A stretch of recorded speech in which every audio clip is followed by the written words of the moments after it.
Hello to all of our listeners, and welcome back to the Parent Solution, your one-stop shop for all things educational.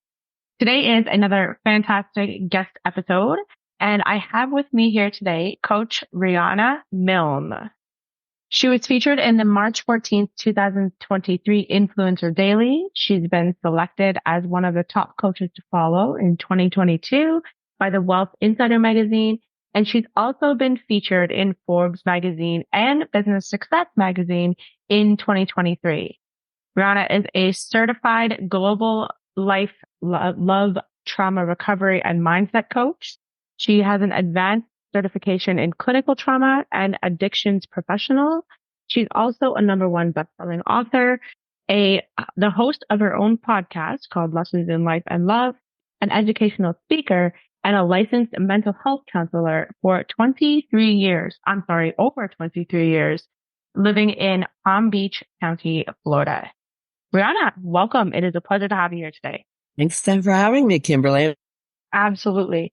Why don't you tell us more to kind of start us off just about some of your work that you've done with children over the years, with teens and parents and teachers, specifically helping kids be more confident and be more successful in school, as well as excelling in life and their chosen career. Thank you, Kim. Thank you for having me. Sure, I'd love to go into what I do with kids. First of all, I was a SAC counselor, student assistance counselor at every grade level, kindergarten through college. And that's a counselor that works with mental health issues with children. So although the blanket term is any kind of trauma, like if they were bullied or there's trauma going on at home, I'm the counselor they can talk to when they're emotionally upset. Also, I worked at a mental health ward at a hospital in South Jersey with kids age 5 through 19. I worked in a teen alcohol and drug center, as well as with women from the prison system in drugs and alcohol. So they were separated from their children. So having meetings with them, how to reparent when they go back to their children and how to handle the trauma of their children with their parents going away to prison, right? There's a lot going on there. And then my own private practice for 23 years. So I worked with children age 5 and up in my practice. That's amazing. That's awesome. I think it's really admirable that you were able to open up a private practice, that you were able to do such a thing. And also that you opened up your practice, I mean, I would assume with the intentions of helping because you saw an issue.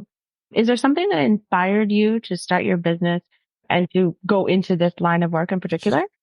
Yes. Well, as a 16-year-old, I unfortunately lost my very dear friend to a drunk driver. We were childhood friends since the age of 5. And I had asked my mom if I could go to a counselor to help handle the grief. I was also really bullied in middle school and early high school. And she said, no one in this family will ever go to a counselor.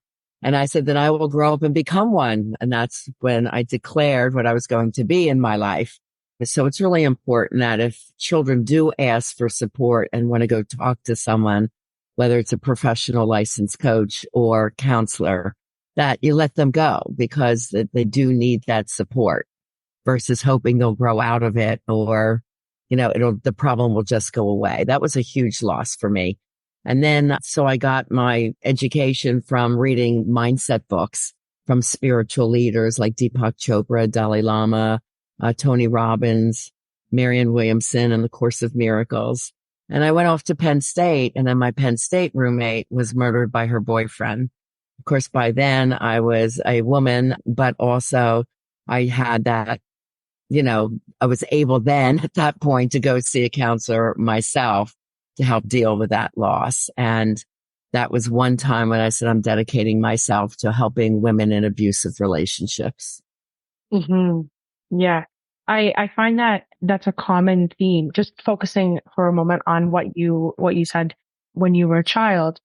I find that that's a common refrain that I kind of hear, not necessarily so much today, but this idea of adults now that we're told by their parents, it's just a phase. It's fine. You don't need help. Right. I find that that's very much not the narrative or the conversation now, where the idea is I want to be proactive. I want to help my child get help maybe before they start showing such severe signs or before something happens, being proactive rather than reactive. Right? Yeah. So it's super important to keep an eye on it all to address that right away. It's really sad. The SAC counselors were the first to be laid off if there's a budget crisis, but they keep the football team. Like, the mental health of the student is most important. And I feel every school should have a SAC counselor within their school. I even did some part-time work for a Catholic school. And the principal, who was a nun, says, well, you'll see, you'll be pretty bored. Our kids don't really have any problems. Well, lo and behold, I was scheduled to the brim, with the kids who wanted to chat with me about things. So it's not anything to judge children. If they need the help, let them have the help and the support.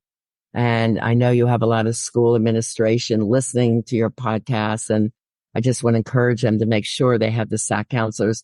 Most of us are licensed mental health counselors or licensed social workers. So we have the capacity. It's not a guidance counselor that does not have the psychological training to help the kids and they're going through a lot today between COVID and pressure to succeed and bullying and social media bullying. There's a lot going on that our kids really need the support. Mm-hmm. Even if it's nothing more than just academic expectations of what they're supposed to do to be able to perform, right? Yeah. It takes a lot for sure. So it's really good to know that there's resources such as yourself that are out there and willing and able and capable of actually helping and making a difference. Yeah, it was interesting. I did a lot of positive motivational charts in my office. They were all around the walls in my office. And we did meditation in my office. This was in 2004 to 2008, when that wasn't even heard of. That was kind of like, oh, that's weird. My office was called Miss Riana's Relaxation Room. So if a child came in upset, I could deactivate what's going on in the brain and the body, because the truth is, when the child's upset or stressed out, cortisol is up and learning, memory, and focus goes down. So a lot of these kids coming from traumatic homes were having problems learning because they just couldn't focus because they were so agitated through trauma. And then when I could get them to calm down, they go back to class, their grades went up, their friendships went up. I got them to talk about their feelings, about what was going on. And, a lot of them are misdiagnosed ADHD when it's really just a traumatic home. Mm-hmm.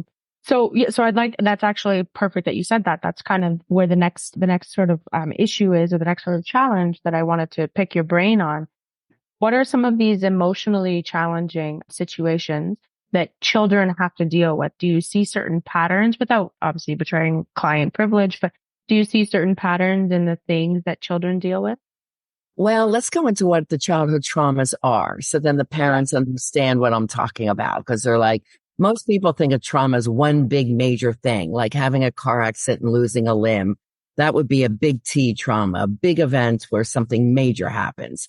Mm-hmm. Okay. But childhood trauma is most often what we call little T traumas, the emotionally upsetting things that keep reoccurring in a home. So there's more than 10, but with all the education, with working with young people, I put together the childhood trauma checklist in 2012. It's now an assessment tool used around the world. And it's easy to understand, if this is going on in my home, these are some things that may show up from my child. Okay. So let's go into what they are. And this is not about blame or shame of any parent, or, it is found that childhood trauma does go through at least 3 generations. So parents, you might be listening for your own self. Did you have childhood trauma? Because is it going through to another generation? Once you are knowledgeable about this stuff, and I work with clients that have children, not only do I educate the mom or the dad that I'm working with, then I also teach them the tools to make sure their children are not experiencing the childhood trauma. We don't want to keep going through the generations. And in 2021, they said 100% of us have childhood trauma. So there is something there for all of us. Most of us find that we have maybe 4 to 6 traumas. Some have a lot more, some have a couple less. So we'll go into what the top 10 are. The first one, and this is in a child's environment. So that could be a home or at school, or being a part of a sports team that's out in the community. It could be any childhood experience. Okay. So the first one is drugs and alcohol in the home, or any addiction behavior. So it's drugs, alcohol, sex, meaning they knew their parent was a cheater, porn use, gambling, hoarding, spending, eating, gaming, TV watching, workaholism, or social media and being on the machines. So a parent that's always on a computer or always on some machine and their child's just alone. We have to really balance how much you're on and interacting with your children or putting them on a machine just to be, keep them quiet. And I see a lot of parents doing that today. Okay. The second one is verbal messaging. Do you say to your child, I love you and great job. I'm proud of you, honey, no matter, what they end up with.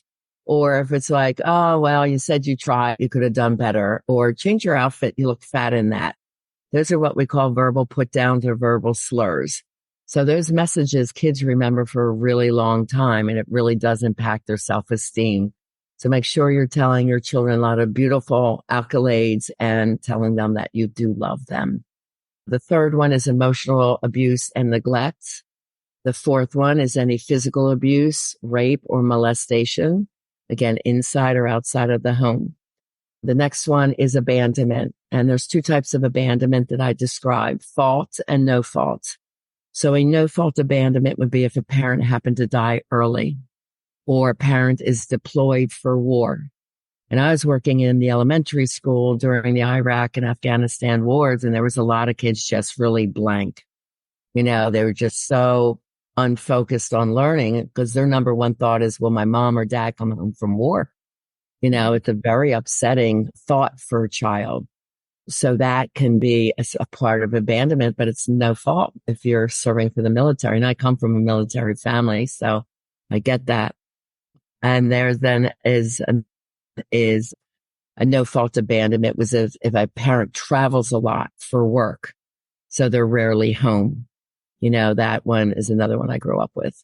And then there's no fault, or there's fault abandonment. So a fault abandonment would be never being involved in your child's life, being involved while the couple's together, they split up, and then the other parent rarely sees the child or promises, I'm going to see you, and then not show up or not come or be late. And another one is actually abandonment within the home. So an example of that is a father goes off to work, comes home, eats dinner, then goes to the home office. Kids go to bed. They just run in and say goodnight, but they really don't have this emotional attachment. This I hear a lot in therapy when kids come to me. I have to go to my dad's house. All he does is watch football all weekend. And I just sit on my room on the computer. Like they don't even want to go because there's no emotional connection. So just make sure if you are from a split family, make sure your time with your child is very interactive and rewarding and means something, especially if you don't get to see them during the week. And next one is if their child is adopted or from foster care or has to go live in another person's home, even if it's a grandmother or an aunt, they're still displaced from you. And that's a big one. Mm-hmm. Trauma number 7 is personal trauma. This is if the kid feels different in any way. So if they were a chubby child and got teased for that, or identified as ADHD and they have to be pulled out to go to special classes. I know I was in the schools that kids hate to feel different. If they were skinny and gawky and smart and called a nerd, things like this are very hurtful. If your child says that, reach out to the counselor and say, my child needs some help and they're struggling with this. And, can you have a meeting with the children that are bullying him and give them a warning? Mm-hmm. Sorry, it's going to sneeze. Okay. All right. The next one is sibling trauma. So this is if a sibling is bullying your child. If your other child, their sibling was born with a medical condition and that commands more time from you and dad, mom and dad are taking more time with them. Just make sure you have quality time with your other child. Or the child could perceive the other sibling as being the golden child, the favored one. So this could be the star athlete, the smarter child, and they feel they just can't measure up, something like that.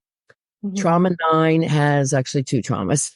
Trauma 11 was community trauma, and I had to bring it down to trauma 9 as well, because it's equally, if not one of the biggest ones today in our country, in USA anyway. Community trauma affected everyone with COVID. Okay, look at how the kids were impacted, how to stay home, how to learn from home. go with different babysitters, afraid their parents, if they were going to go to work, they would get sick and die. I mean, all these horrible messages out in our society about not feeling safe. Okay. So that raises a lot of anxiety in children. Any of our Mother Nature events, flood, fires, hurricanes, and of course our school shootings. So even going to school and wondering, am I safe if I go to school? That's very scary for children and parents today. So the other part of 9 is family trauma. Of course, families are impacted by these community events, but that also includes if you're having a lot of lack messages around your kids. Say mom and dad are talking about or fighting about the bills. We don't have enough money for food. We don't have enough for this. When kids hear those messages, they grow up feeling very insecure, always afraid something bad will happen. So really watch your communication around your child about things that you and your family might be struggling with. Very much temperament, what you're saying, so they're not afraid. That could also be growing up in a dangerous neighborhood, having a parent incarcerated. There's a lot of other things going on in family trauma. There's just a few examples. And then the last one is mental health issues in mom and dad. Very often they're not diagnosed, but the two that are most difficult for children to grow up with is bipolar and borderline personality disorder. Borderline quickly means erratic moods. When they're good, they're great. When they're bad, they're horrid. And the child never knows what parent they're going to get. It's like walking on eggshells all the time. And that raises a very anxious child. So the moods are just crazy erratic. That's borderline. And then bipolar is manic depressive. So depression can show up as checking out emotionally, extreme fatigue, depression, and even anger. And then the manic phase, some people say that's the high and happy one. Well, it could be for a small period of time, like a gambling binge, then you're winning and then all of a sudden you lose a ton of money. Now you're spiraling into depression or a spending spree. You're happy you bought these things and then a month later you can't meet the bills and you're angry and you're depressed. So usually after a manic phase is a sort of depression.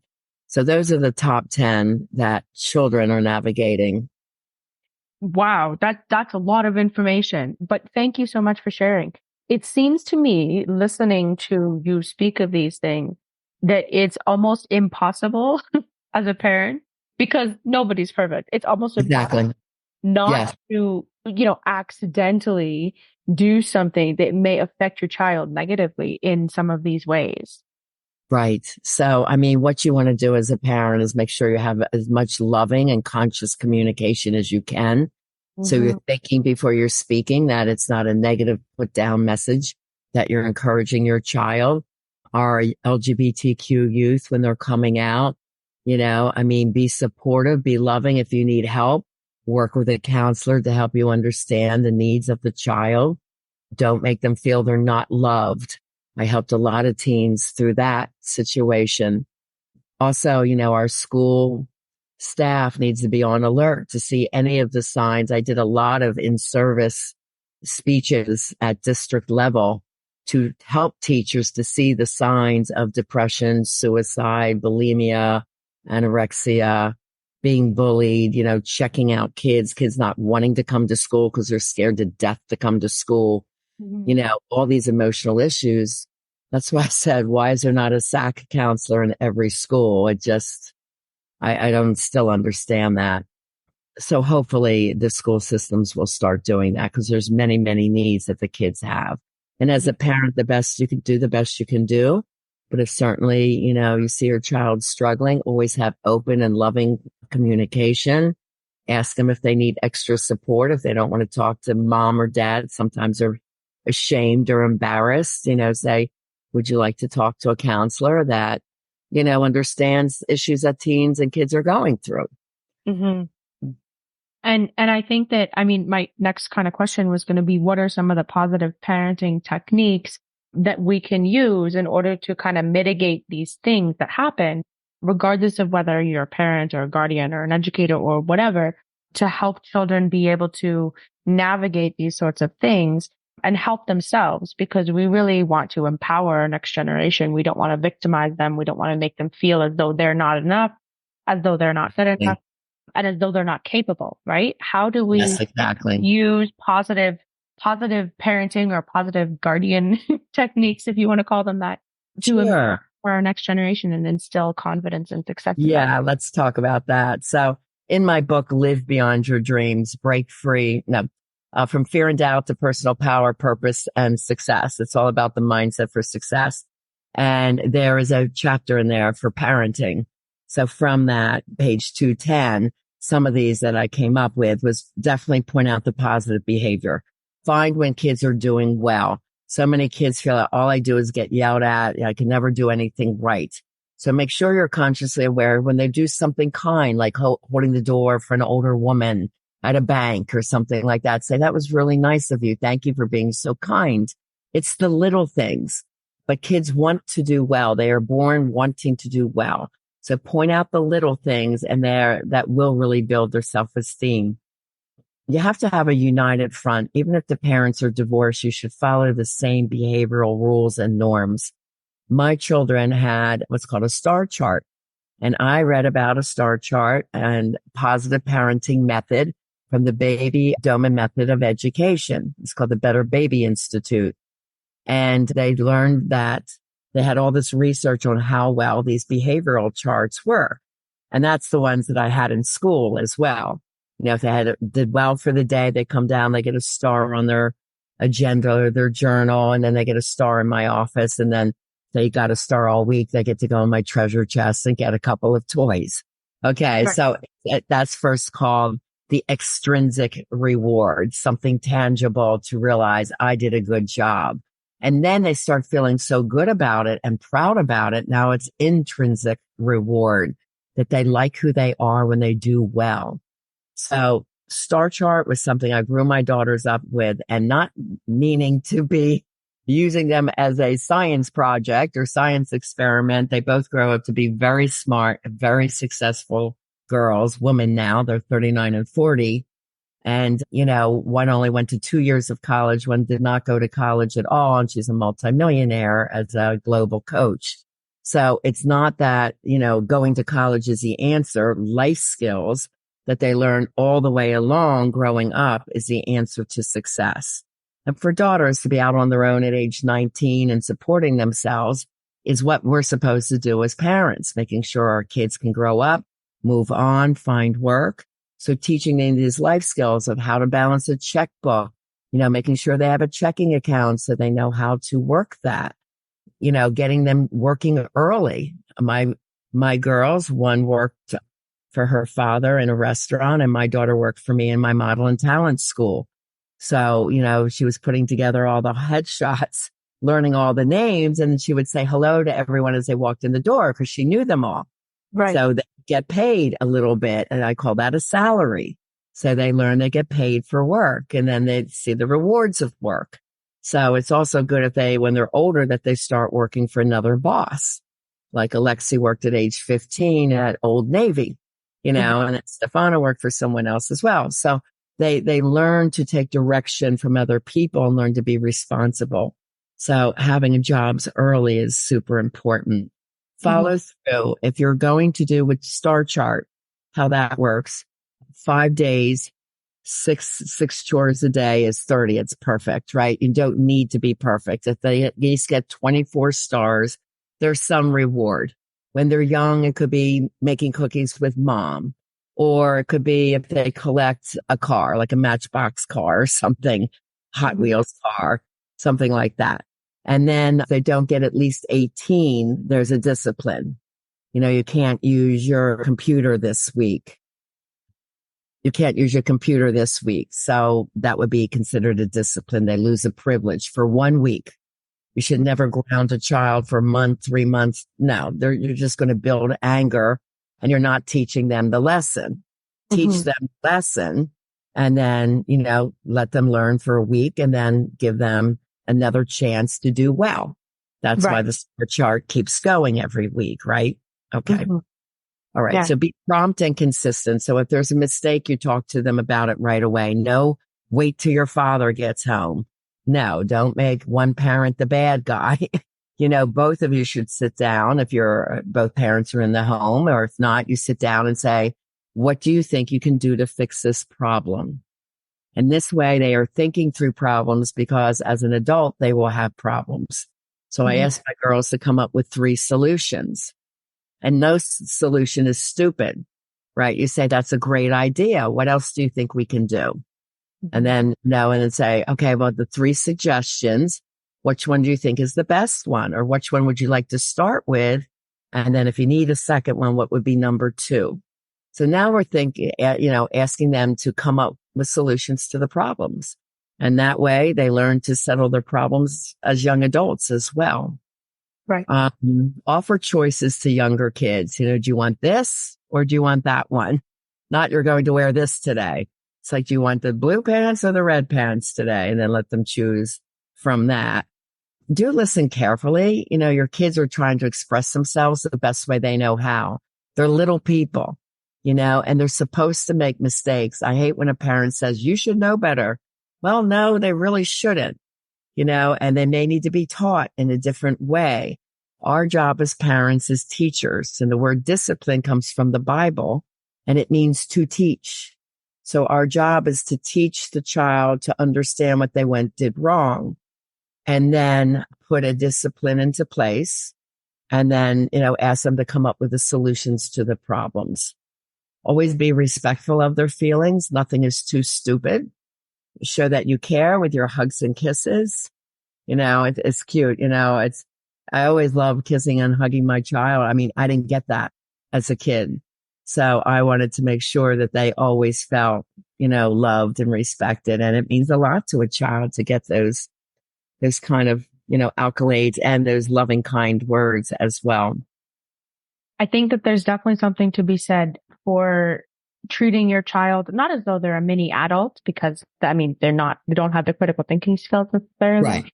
You said in terms of respecting feelings, respecting their boundaries, understanding that they are people too, and they do have emotions and feelings. They're just trying to learn how to express them, right? Right. They're just navigating how to actually control things and work through things on their own.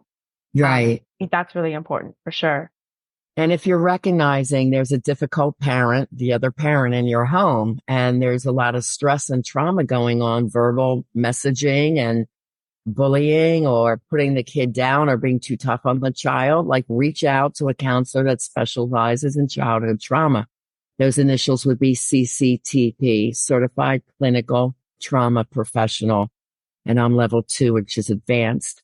Just so the parents understand some of the other impacts of childhood trauma on cognition, impaired readiness to learn. So if a child grows up in a stressful home, they're not going to be as ready to learn as someone who grows up in a more peaceful home.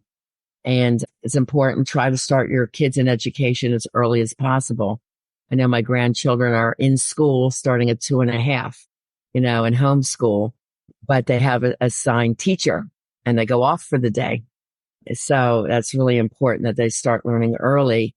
They do have difficulty problem solving. They're so stressed out, they can't figure out the answers to a simple problem.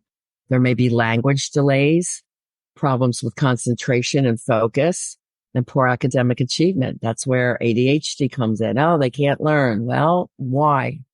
Are coming from that stressful environment. And all the research shows children are better off in a one family parent home than 2 parents that are fighting all the time. So one parent home that has peace, love, and joy and regular routines that the children can adapt, that is a better environment than 2 parents that are fighting all the time. Mm-hmm. So they found with brain development, there's smaller brain size, less efficient processing, impaired stress response, like they might fly out off the handle with tantrums. And there was also changes in gene expression. So that impacts behavior, mental health, like depression, anxiety, negative self-esteem, low confidence levels, their inability to attach. They might get really jealous when they start dating as a teen. They don't feel good enough, so they're holding on too tight. Difficulty forming relationships with friends even. And then the physical aspects, could lead to eating disorders, self-harm, cutting, self-mutilation, suicide ideology, sleep disorders. They can't sleep, eating too much, eating too little. So there's a huge issue of childhood trauma. Most important part as a parent is recognizing some of the signs and then reaching out and getting help. Hmm. And that's a perfect note. If parents are listening to this and they're going, "Oh, gee, maybe I want some help. Maybe I'd like some additional guidance." Or if there are people who are listening who know children who are in that sort of situation, tell our listeners where they can find you on the World Yeah. Wide Web here. Okay. I do work by internet as a coach. So I help people around the world and from ages 16 and up. So I figure age 16, if they're using their computer for a session, the kids like it better than sitting in a counseling office, as long as the parent is in the vicinity. So I work with 16 and up. And my website is my name, rianamilne.com. On there, you can find various resources, but there's what's called a life and love transformation discovery session. And that's on special right now.